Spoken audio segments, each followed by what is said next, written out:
नमस्कार मित्रांनो, क्रिकेट चर्चेमध्ये तुमचं स्वागत आहे. आज आपण बोलणार आहोत क्वालिफायर 2 म्हणजेच राजस्थान वर्सेस हैदराबाद. तर एक चांगली मॅच होईल अशी अपेक्षा आहे, कारण दोन्ही टीम चांगल्या आहेत. हैदराबाद जरी क्वालिफायर 1 हरून चेन्नईमध्ये आली असली तरी टीम चांगली आहे आणि राजस्थान तर एलिमिनेटर जिंकून येते, त्यामुळे त्यांच्याकडे कॉन्फिडन्स असेलच. पण पिच बघावं लागेल, कारण पिचमध्ये जर स्पिनर्सला मदत असली, कारण आपल्याला माहिती आहे की जर चेन्नईला मॅच आहे तर स्पिनर्सला मदत असते आणि तसं असेल तर मग दोन्ही टीम त्यांच्या प्लेइंग 11मध्ये एक एक स्पिनर ॲड करायला बघतील. राजस्थान केशव महाराजला घेऊन येऊ शकते आणि SRH वॉशिंग्टन सुंदर आणि मयंक मार्कंडे फिट असेल तर त्याला घेऊन येऊ शकते. त्यामुळे एक मजेदार मॅच होईल असं वाटतं आहे. आणि SRHचं जर बॅटिंग बघितली तर ती परत 4 जणांवर अवलंबून आहे.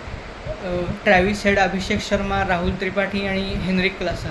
राहुल त्रिपाठी मी म्हणतो आहे कारण त्यांनी मागच्याच मॅचमध्ये अर्धशतक केलं आहे, म्हणून मी त्याच्यावर भरोसा ठेवतो आहे आणि कदाचित SRH मॅनेजमेंट पण त्याच्यावर भरोसा ठेवेल. नाहीतर मग ग्लेन फिलिप्स येऊ शकतो त्याच्या जागी किंवा नितीश कुमार रेड्डीच्या जागी. RRची बॅटिंग बघितली तर त्यांची पण बॅटिंग 4 जणांवर अवलंबून आहे. यशस्वी जयस्वाल, संजू सॅमसन, रियान पराग आणि शिमरन हेटमायर ह्या चौघांवर अवलंबून आहे त्यांची बॅटिंग. RRची बॉलिंग बघितली तर जर दोन्ही याची तुलना केली, जर आपण कंपॅरिझन केलं RRची बॉलिंग आणि SRHची बॉलिंग, तर RRची बॉलिंग SRHपेक्षा थोडी चांगली आहे, बेटर आहे. कारण बोल्ट आहे, आवेश खान आहे, संदीप शर्मा आहे, 2 चांगले स्पिनर्स आहेत, अश्विन आणि चहल.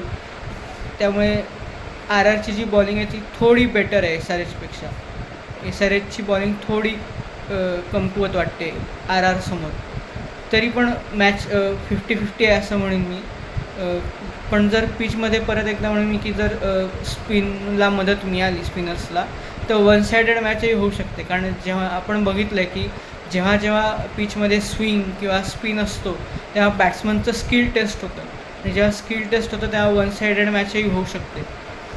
पण होपफुली वन सायडेड मॅच नाही होणार आणि एक आपल्याला चांगली मॅच बघायला मिळेल. भेटूया पुढच्या व्हिडिओमध्ये. तोपर्यंत तुम्ही लाईक, शेअर आणि सबस्क्राईब करा. धन्यवाद.